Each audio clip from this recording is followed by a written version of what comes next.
The September sky above Interstate 40 was the particular shade of pale copper that only exists in the 20 minutes before a storm swallows the last of the afternoon light.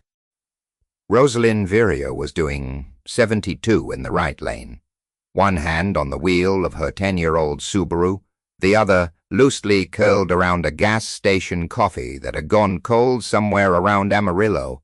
She was 3 hours into a 7-hour drive back from her sister's place in Tucson, still wearing the clothes she had slept in, faded hospital scrubs, the deep navy kind that go gray at the knees, a thin zip fleece, and her old running shoes with the worn heel on the left side. Her shift at Mercy General started at 6 in the morning. She was calculating whether she could get home, shower, eat something with actual nutritional content, and still clock in with enough margin to drink a real coffee before the floor went insane. She had the radio on low. Some Sunday evening talk program about property taxes in New Mexico. She wasn't listening to it so much as letting it fill the silence the same way she sometimes ran the television in her apartment just to keep the quiet from getting too dense. The crash happened at 4:47 in the afternoon. She didn't hear it so much as feel it. A compression of sound, a physical punch of noise that hit the windshield and radiated up through the steering column and into her palms before her brain had assembled the components into language. Then the visual information arrived all at once, brake lights going red in a cascading chain reaction a quarter-mile ahead, a dark plume of something dust, steam, smoke, erupting from a low point in the highway where the road curved gently southeast. A semi had jackknifed. That was the first image her mind labeled. The trailer had swung wide and caught the inside lane, and 3 or 4 vehicles had not been able to stop in time, and then other vehicles had not been able to stop in time after that. She was on the brakes immediately, her foot pressing down with the controlled, unhurried pressure of someone who has been trained to act before panic arrives, and she brought the Subaru to a stop on the shoulder in a cloud of fine caliche dust. The air outside tasted of burned rubber and atomized engine coolant. Rosalind walked to the edge of the asphalt and assessed the scene with the flat, rapid gaze of a woman who had learned long ago that the first 10 seconds of triage determine who lives. It was catastrophic. The jackknifed semi's trailer had sheared the median barrier and come to rest at a 40-degree angle across 2 lanes. A pickup truck had gone under the trailer's rear corner, the cab compressed to roughly the height of the dashboard, and a minivan had rear-ended the pickup at what looked like highway speed, crumpling its front end into an accordion of steel and safety glass. Behind the minivan, a sedan had spun out and struck the guardrail. Behind the sedan, 2 more vehicles had collided at lower speed and sat askew in the lanes, their airbags deployed. The semi's cab had clipped a motorcycle that was now nowhere visible from where Rosalind stood, which meant the rider had been thrown. She counted 7 vehicles from where she stood. She could already hear screaming. One voice, high and very young. A second voice, adult, male. The kind of low, grinding sound a person makes when they are screaming with a lung that won't fully expand. The phone was in her hand without her consciously deciding to reach for it. She dialed 911 as she walked, her voice level and exact.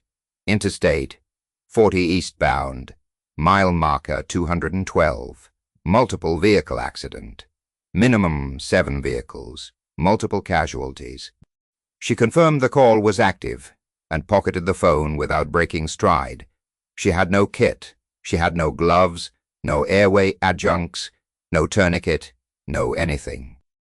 She had her hands and what was in her car, which was a small first aid kit, rated for hiking emergencies, adhesive bandages, a triangle bandage, Some rolled gauze, nitrile gloves. She mentally sorted through that inventory in the same flat administrative part of her mind that was already assessing the scene. 4 pairs of gloves for potentially 6 or 7 patients. The triangle bandage was a sling, but also improvised pressure. The rolled gauze was almost nothing in the context of a femoral bleed, but it was better than a bare palm. The space blanket was thermal management for shock. She accounted for each item against the needs she had just catalogued, and she ran the triage math, and she knew, with the particular cold clarity of someone who has run this math in much worse conditions, that she was going to be making decisions about what was available rather than what was needed. She pulled a first aid kit from the back seat and went in. The pickup under the trailer was her first stop. The cab was compressed, driver's side worse than passenger, and the driver, male, appeared to be in his mid-40s, was not responsive to verbal stimulus. His airway was partially obstructed by blood and soft tissue swelling.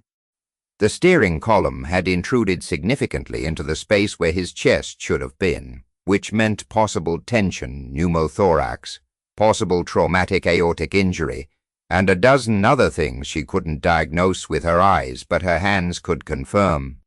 She couldn't do much for him here. She couldn't intubate him.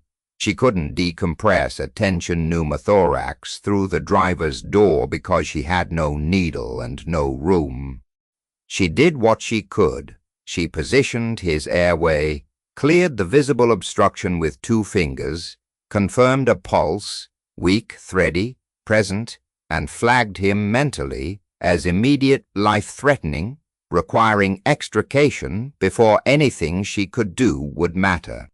She moved. A woman with a toddler in the minivan. The front seat was demolished, but the rear seat had held. The mother had a scalp laceration that was producing a spectacular amount of blood, the way scalp lacerations always do, and a probable radial fracture in her left forearm from the Air Beast deployment. The toddler was screaming the terrified lung-capping scream of a child who was physically unhurt. Rosalind checked the toddler methodically. Airway clear, breathing, circulation adequate, no deformity of spine that she could palpate through the car seat, and told the mother, in a low, steady voice, to keep pressure on her own head wound. She used 1 pair of nitrile gloves. On the pickup driver, she used a 2nd pair. Now, the motorcycle rider was 40 feet back in the drainage ditch beside the highway, partially concealed by tall brown grass. She found him because of the debris trail, pieces of the bike scattered in a long arc. He had been thrown a significant distance, and when she reached him, he was conscious, agitated, trying to stand, and his left femur was fractured with an open component. She could see the bone. He was going into shock, skin pale and clammy, respirations rapid, eyes dilated, and the blood loss from the femur wound was substantial. She had no tourniquet. She looked at the triangle bandage from the first aid kit, the space blanket, and her own zip fleece. She stripped off the fleece, tore a sleeve from it with both hands in a single pull, and improvised a pressure dressing over the open wound, packing it with the triangle bandage and holding it in place with the fleece sleeve tied over it. It was crude. It was not what she would have done in a trauma bay. In a trauma bay, she would have called for a tourniquet and an IV and a unit of O-neg and had 4 other people in the room. She was alone in a ditch beside a highway in New Mexico with a piece of athletic fleece and a man who was going to bleed to death in approximately 12 minutes if she let go of the pressure. The bystanders had been arriving in 2s and 3s since the first minute, pulling over their vehicles and congregating at the edge of the accident scene with the particular helpless energy of people who want very badly to do something. Several of them had their phones out, recording. Two men in matching truck stop t-shirts had tried to pull the driver out of the pickup before Rosalind got back to them and told them, very quietly but with something in her voice that stopped them immediately, not to move him under any circumstances. One of them, heavy-set, probably early 30s, the kind of man who had watched a lot of survival shows and had strong opinions about everything, took that instruction poorly. Lady, he could be on fire in there. You can't just leave him. The cab is not on fire. Moving him with possible spinal and chest injuries before paramedics arrive could kill him. Keep your hands off the vehicle. Are you a doctor? I'm a nurse. The man gave her a look that communicated with crystalline efficiency that he considered the word nurse to mean something roughly equivalent to flight attendant. We should wait for the real paramedics, he said. You shouldn't be touching any of these people without the proper equipment. Rosalind was already walking back toward the motorcycle rider. She did not respond. She had been working the scene for approximately 4 minutes at this point, and she had identified 6 patients requiring immediate attention, 2 of whom, the pickup driver and the rider, were time critical, in a way that meant the conversation about whether she was qualified to help was not a conversation she was going to have. A second bystander, a woman in tennis clothes with a very new-looking SUV, followed her toward the ditch. My husband is a physician assistant. He says you're not supposed to move anyone. I haven't moved anyone, Rosalind said, reaching the rider and re-establishing pressure on the improvised dressing. Tell your husband the patient in the pickup has a possible tension pneumothorax and a compromised airway. If he has a 14-gauge angiocath in his car, I could use it. The woman blinked. He's in the car. He has a bad back. Then he should stay there. The heavy-set man had followed them to the ditch. He stood at the lip of it with his arms folded, watching her work, his expression cycling between skepticism and something close to unease. You should really wait for the professionals, he said again. You could be making things worse. Rosalind looked up at him briefly. Her eyes were dry, clear, and entirely without fear. Whatever emotion was behind them was the sort that doesn't read as emotion to most people. It reads as absence. He blinked. Ron, I need you to go back to that minivan and stay with the woman and child in the back seat. I need you to keep her talking, keep her from moving her arm, and make sure the little girl doesn't unbuckle from the car seat. Can you do that? Something in how she said it removed the option of arguing. The tennis-clothes woman lingered another moment, looking at the rider, then at Rosalind's hands, then at the improvised dressing with its torn sleeve compression bandage. Something was occurring to her. She opened her mouth, closed it, and went back toward her SUV without another word. There were more bystanders now, 8 or 9 of them gathered near the shoulder, the social gravity of disaster pulling people in from both directions of the highway. A few were on their phones. One man had gotten a road flare from his truck and was standing in the lane with it held up, which was actually useful. A teenager was filming everything, panning slowly across the wreckage with the detached, aesthetic attention of someone who had grown up composing footage on a vertical screen. Rosalind noted all of this in the background of her attention without redirecting from what her hands were doing, which was holding a dying man's blood inside his body while his blood pressure continued its slow, frightening arc downward. She checked the rider's radial pulse again with 2 fingers.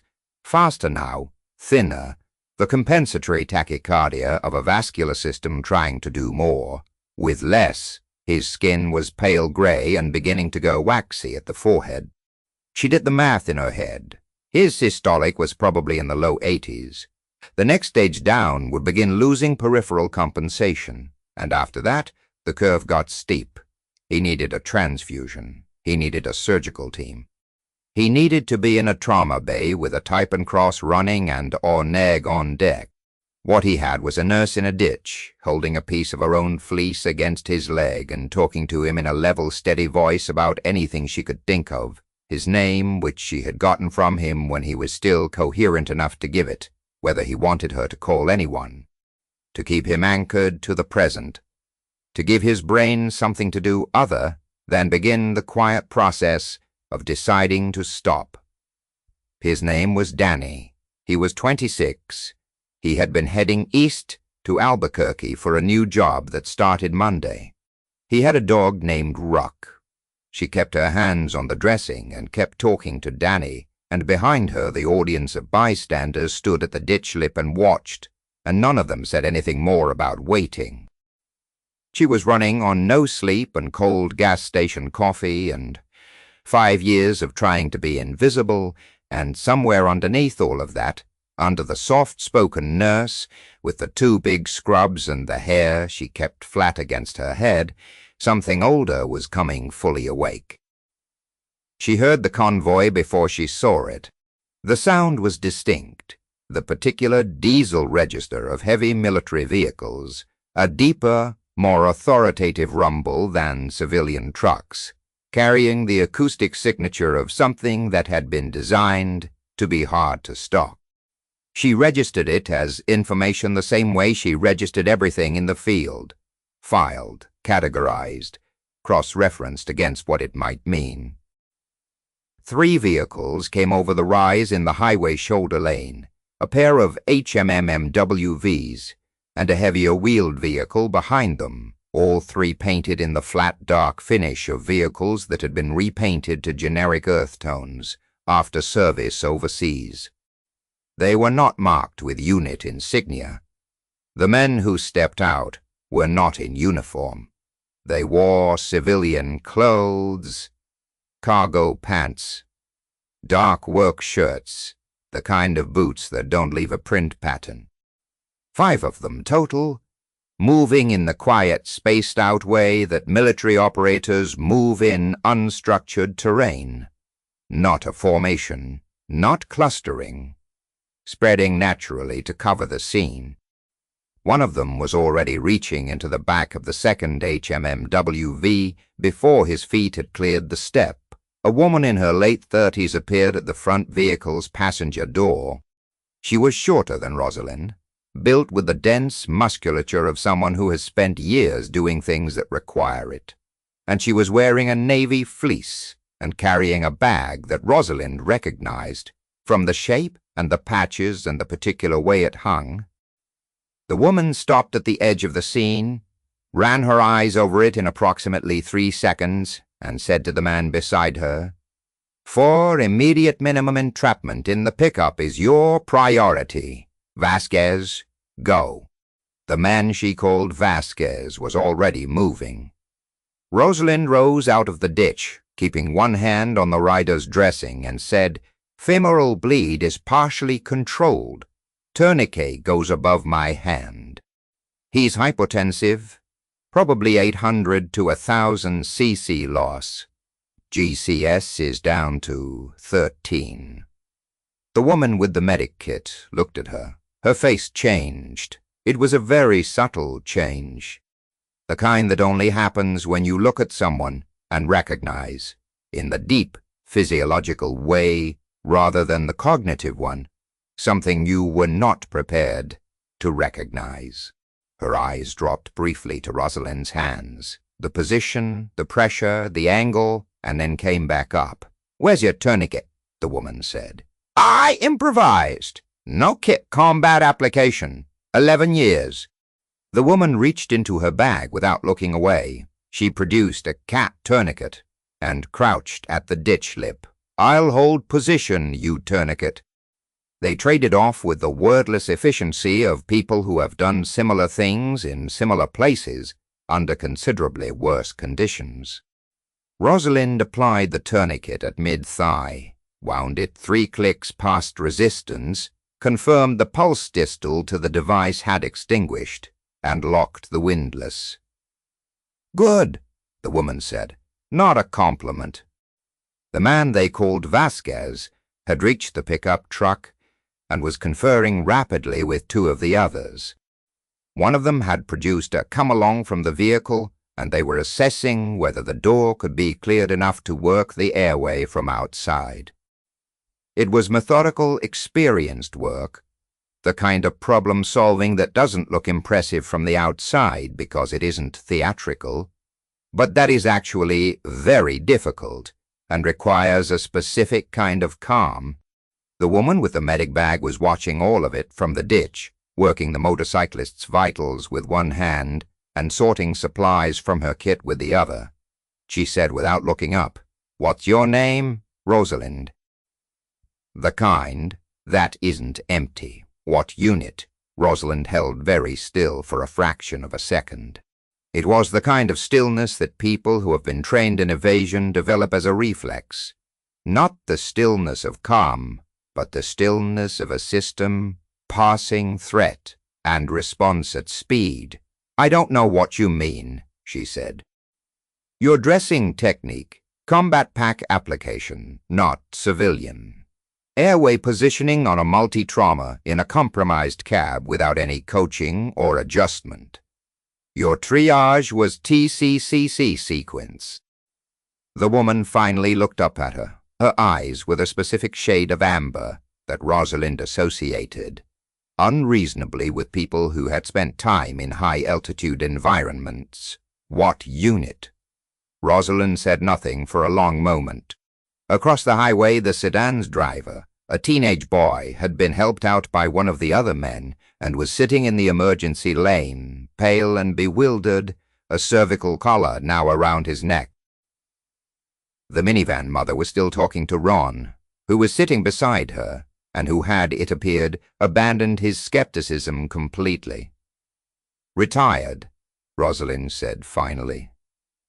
It wasn't an answer to the question. A second man appeared from the direction of the HMMWVs. He was tall, very lean, with a beard going gray at the jawline, and a manner of carrying himself that telegraphed combat arms before a single word came out of his mouth. He looked at the woman with the medic kit, then looked at Rosalind, and his stride slowed by perhaps half a step. "Pierce," he said to the woman, "pickup driver's airway is clear. He's going to need a needle decompression before the bus gets here. His breath sounds are gone on the right." He said this still looking at Rosalind. "She knows," Pierce said. "I know," the man confirmed quietly. He was looking at Rosalind's hands again. 18-gauge angiocath, or 14. 14, Rosalind and Pierce said simultaneously. The man, she would learn, his name was Brennan, looked between them with the expression of someone who has just confirmed a hypothesis. He reached into the medic kit at Pierce's feet, found what he needed, and turned back toward the pickup without another word. Pierce was watching Rosalind with an expression that was patient and entirely focused. It wasn't dramatic. It was the expression of someone who will wait, as long as is necessary. "KG," Pierce said, not a question. The word landed in the air between them and sat there. Rosalind heard the distant approaching Doppler of sirens. Two distinct tones, ambulance and fire, converging from different directions.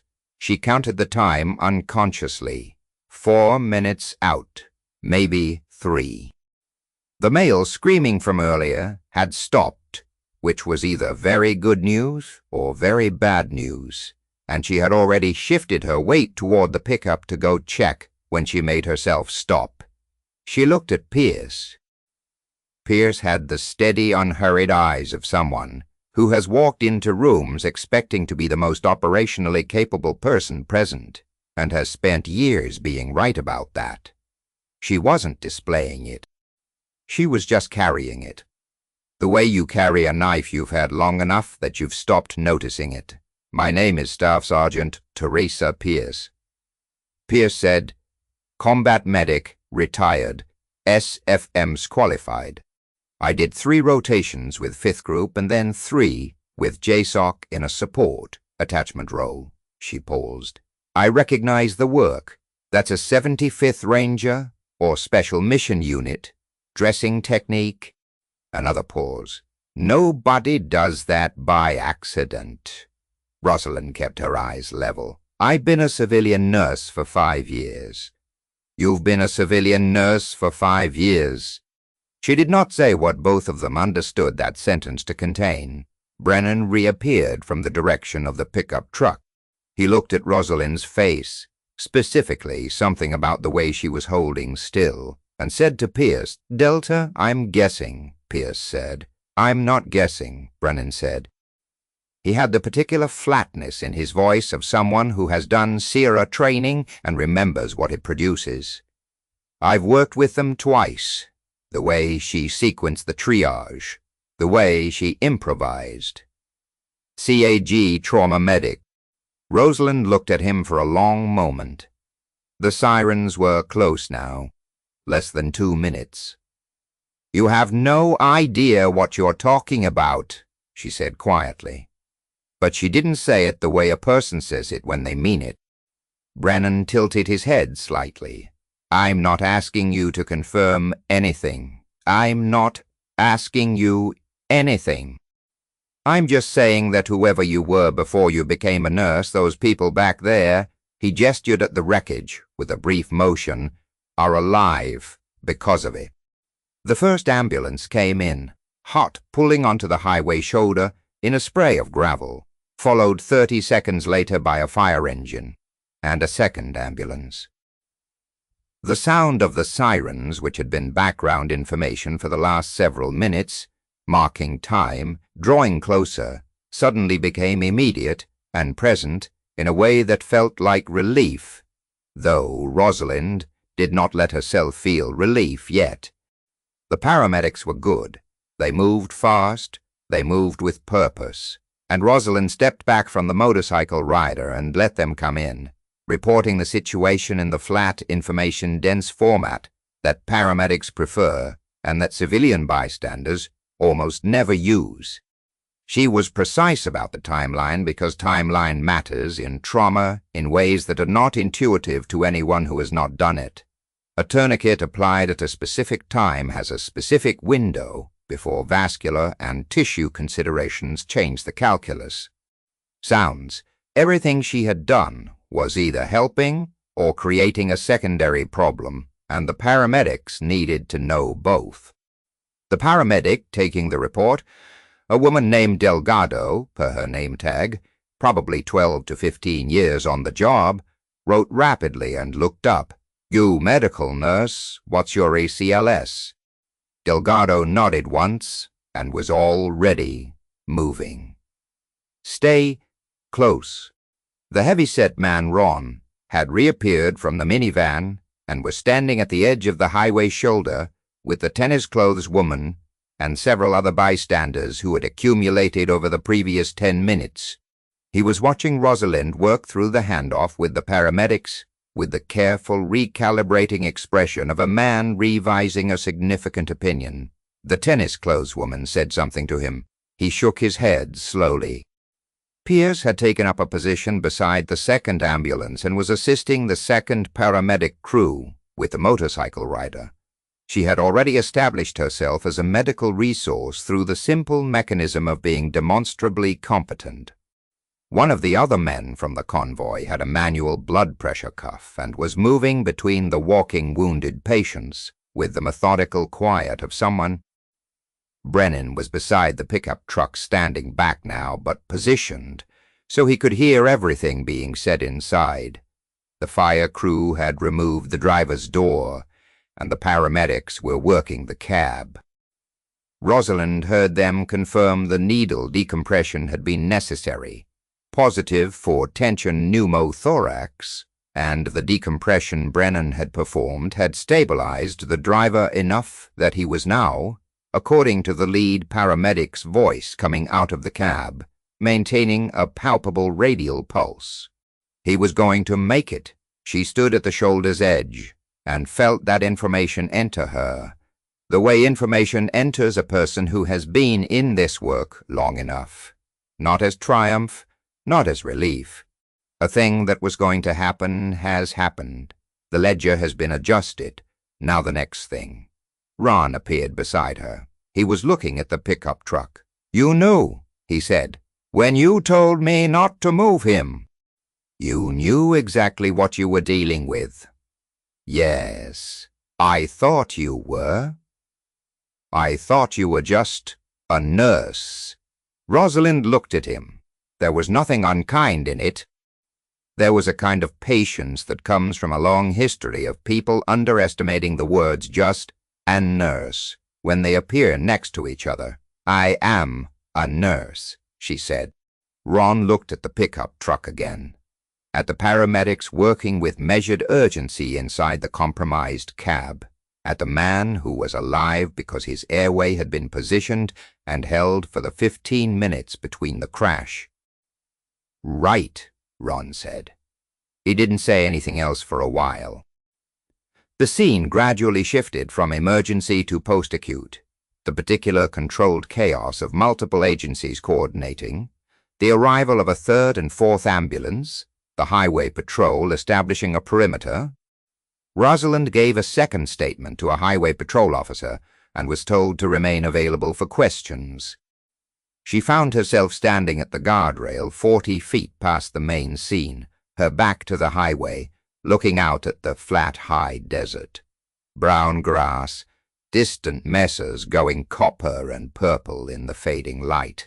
The sky now almost fully overcast and going dark faster than the clock said it should.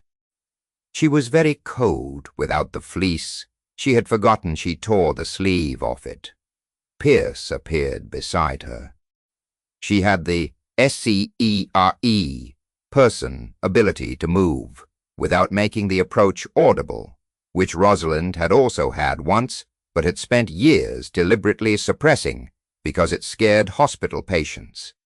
Pierce placed a foil emergency blanket around Rosalind's shoulders, without asking clinical and matter-of-fact, the way you do things for people who you know won't thank you for making a production of it.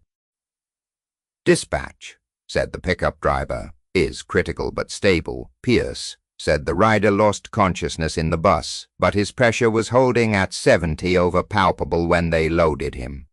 The mother and the boy from the sedan should both be discharged tonight. "Good! You worked that scene for 11 minutes alone before we arrived. 11 minutes with no kit, no partner, no standing orders." Rosalind watched a hawk, small, dark, working the thermals above the mesa, ride a column of air upward and disappear into the cloud base. 12, she said. Pierce was quiet for a moment. "There's nothing to tell. There's a lot to tell." Rosalind pulled the emergency blanket tighter. The foil crinkled in the wind with a sound like a radio searching for a signal. "I'm a nurse at Mercy General in Albuquerque. I've been a nurse for 5 years. Before that, I was in the army. I got out. That's the whole story." "What branch?" Pierce said, and there was something in her voice that was almost gentle. "Medical Corps," Rosalind said, which was true, and was also one of the most precisely crafted, incomplete answers she had ever given. Pierce nodded slowly. She had the look of a person who knows when to push and when to stand beside someone and let the silence do the work. She stood beside Rosalind and let the silence do the work. The hawk reappeared from the cloud base, descended in a long, unhurried arc, and vanished into the grass. "Somewhere east of the highway. Brennan's going to keep thinking what he's thinking," Pierce said. "He's not subtle." "He's not wrong," Rosalind said, and then heard herself say it, and went very still. Pierce didn't react. She simply absorbed the information the way a good operator absorbs contact reports. Filed, processed, no excess response. "It doesn't leave this guardrail," she said. Rosalind looked at her.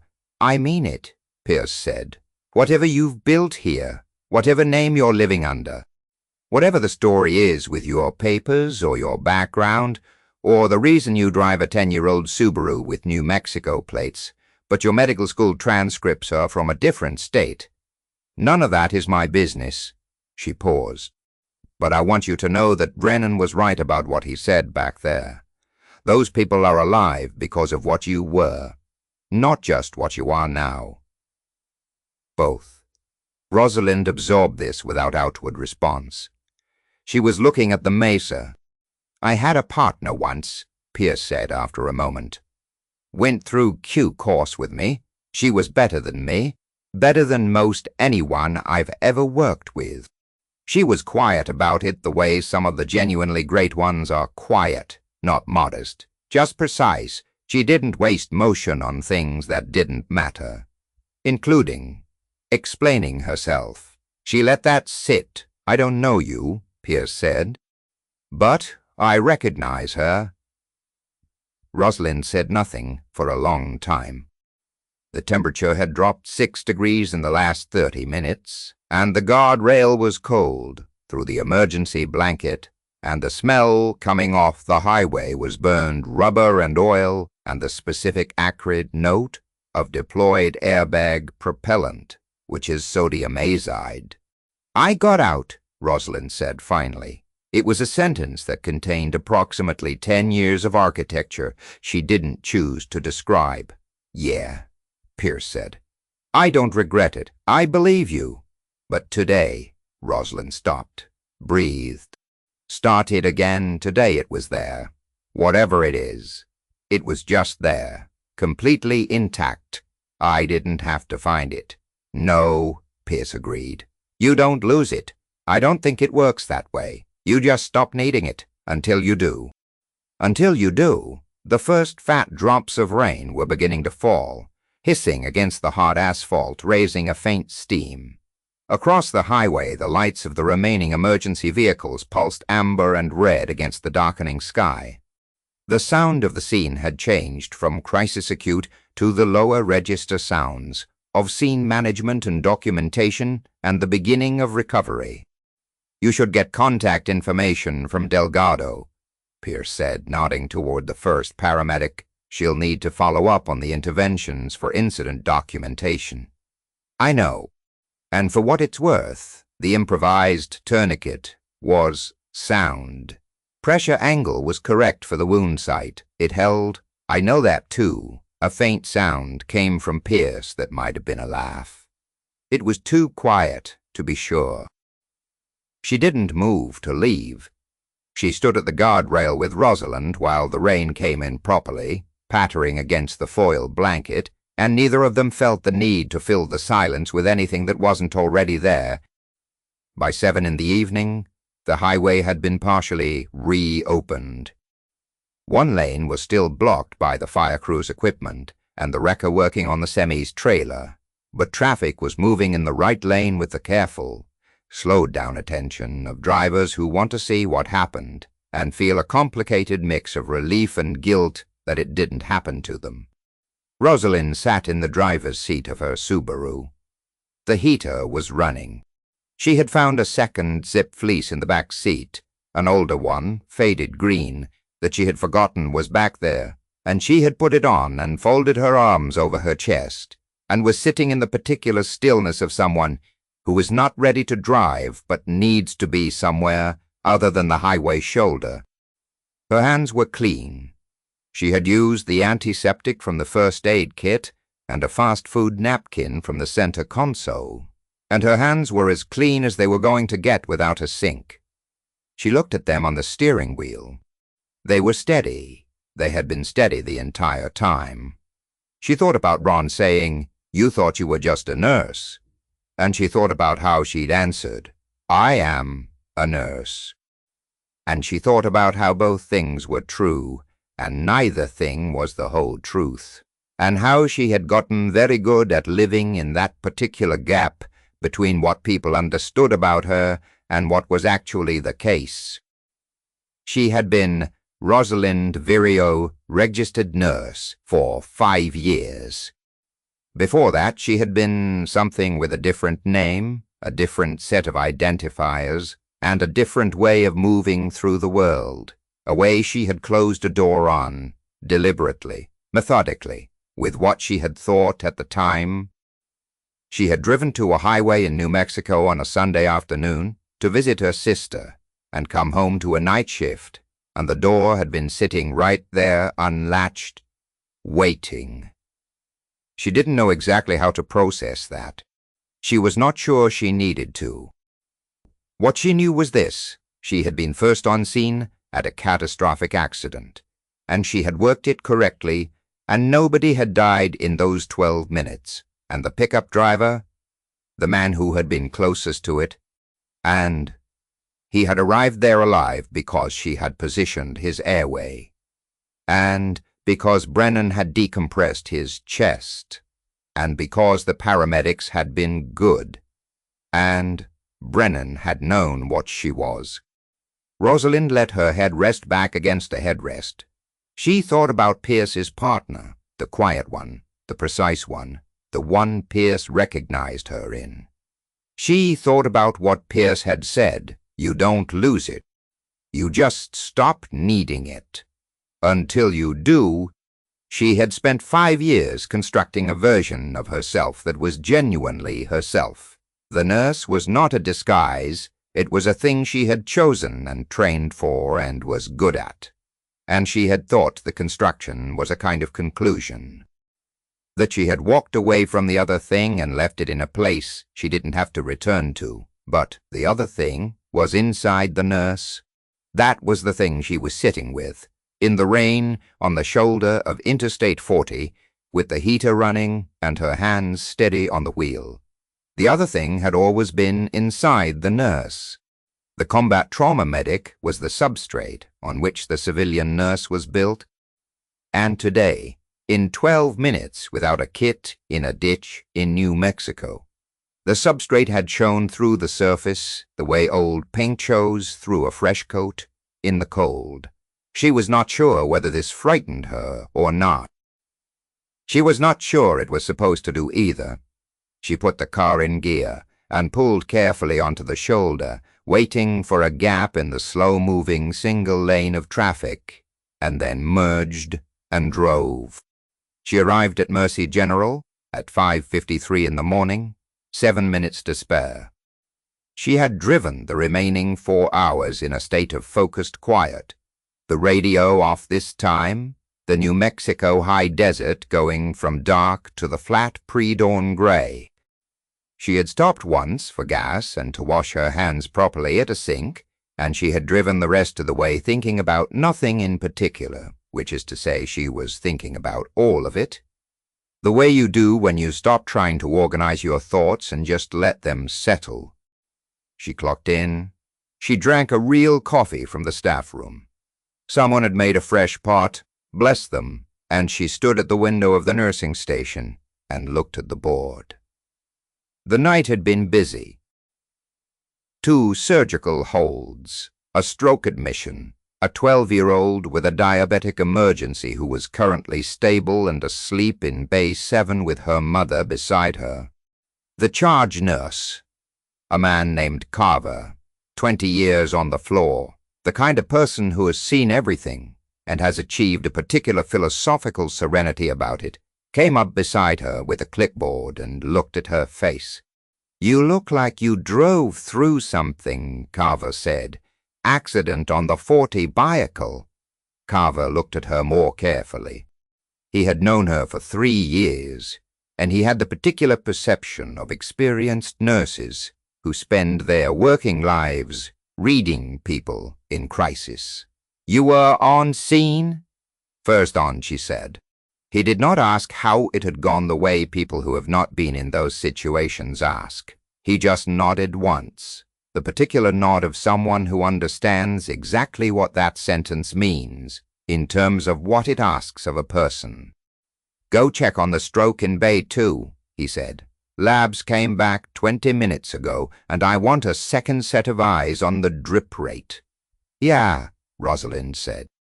She pulled her badge lanyard over her head, picked up the tablet from the nursing station. and walked toward Bay 2. Her footsteps were level, unhurried, the particular gait of someone who knows where they are going and what they will find when they get there. The fluorescent lights of the floor were the same fluorescent lights she had walked under for 5 years, and the smell was the same smell, antiseptic and clean linen and the faint organic undercurrent that no amount of cleaning product fully eliminates. Exactly what she had told Ron she was. A nurse. She pushed open the curtain of Bay 2 and looked at the patient, a woman in her late 60s, sedated the quiet rise and fall of her chest, the IV drip, the monitor with its patient green trace, and she checked the rate, and she checked the labs on the tablet, and she confirmed what Carver suspected and made the adjustment and documented it. Outside the bay, through the thin curtain, she could hear the floor, the monitors, and the footsteps, and the muffled conversation of the night staff, handing off to the day shift, the faint distant sound of a child somewhere asking for water, the ordinary continuous hum of a place where people come when things have gone wrong, every day to be the thing that steadies them. She had done this for 5 years. She intended to keep doing it. She also now knew, with a clarity she hadn't had yesterday, that the part of her that had spent a decade in places that required a different kind of steadiness was not gone, was not buried, was not even dormant in the way she had imagined. It was simply quiet. It was the deep layer, the load-bearing one, and the civilian nurse she had built over it was genuine and good and chosen, but it was built on something that would not shift. She stood outside Bay 2 for a moment, after documenting the adjustment. The floor moved around her, the steady machinery of a hospital morning, beginning. She thought about the pickup driver on the 40. She would probably never know it. He was somewhere in this hospital, or in one like it, the specific nameless patient who had been in a specific wrong place and had survived it for reasons that included her hands on his airway for 12 minutes, and she would never know the outcome, and that was all right. The work was not about the outcomes she would learn. The work was about the moment when the door was open and you walked through it. She walked back to the nursing station. "Labs look good," she told Carver. "I adjusted the drip rate by 2 milligrams per hour. I'll check again at 90 minutes. "Good," Carver said. She sat down, opened the tablet, and began charting. The sun was coming up outside the hospital's east-facing windows. She could see the edge of it where the corridor turned a thin bar of gold. Light against the wall, the particular clean gold of early morning in the high desert, nothing like afternoon light, nothing like what the sky had been doing yesterday. She kept charting. She did not think about what Brennan had said. She did not think about Pierce at the guardrail in the rain. She did not think about the 12 minutes. All of that was true. All of that was hers. It did not require her to do anything with it right now, except acknowledge that it was there, in the substrate, in the load-bearing layer, and that when the day came, if the day came, that it was needed again, it would be there. She was Rosalind, Vireo, registered nurse. She was also, in all the ways that counted, the woman she had been before that. Both things had been visible today to anyone with the eyes to see them. She kept charting. 3 weeks later, a folded piece of paper appeared at the Mercy General Nursing Station, addressed to whoever helped at the accident on I-40 the 14th of September. No last name, just a first. Rosalind. It had been passed through the Highway Patrol office, which had gotten the name from the incident report, which had listed her as a bystander who had rendered aid.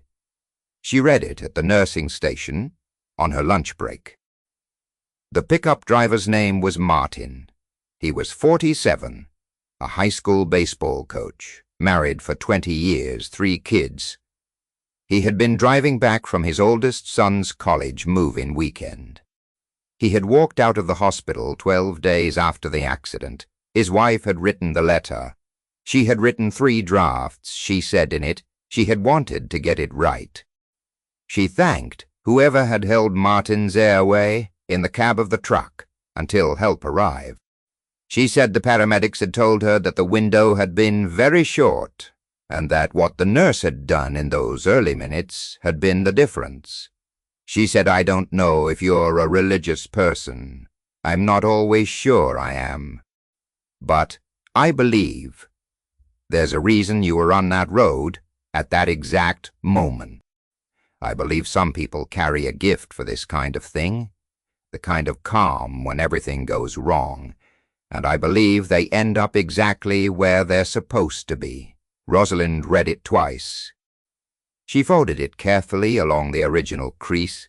She put it in the breast pocket of her scrub top beneath the badge. Lanyard against her chest, she went back to work. Later, much later, when the shift was over and she was sitting on the edge of her bed in her apartment with the lights off and the city going quiet outside the window, she took the letter out and unfolded it again. She sat with it for a while in the dark. There are certain things that a person builds their life around: a competence, a chosen vocation, a constructed identity, a carefully maintained separation from what they used to be. And then there are moments, not many of them not sought, when all of those separate things are briefly, simultaneously visible, and the person who sees the whole shape of it all at once understands that the separation was never really the structure. The structure was the whole thing held together. She had kept Martin alive in a ditch with a sleeve torn off her fleece, and 5 years of being a nurse on top of 11 years of being something that did not have a civilian name that fit correctly.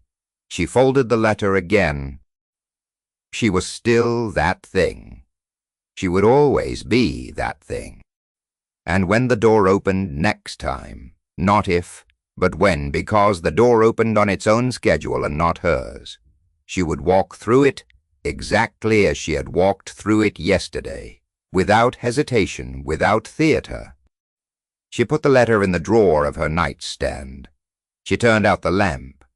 She slept without dreaming, the specific deep sleep of someone who is, at least for the moment, exactly where they're supposed to be. If this story moved you, the quiet ones, the ones who walk through the fire twice, hit that like button and share it with someone who needs to hear it. Subscribe to Heroes Inside the Uniform for more stories about the people whose training never really leaves them, even when everything else does. We're just getting started.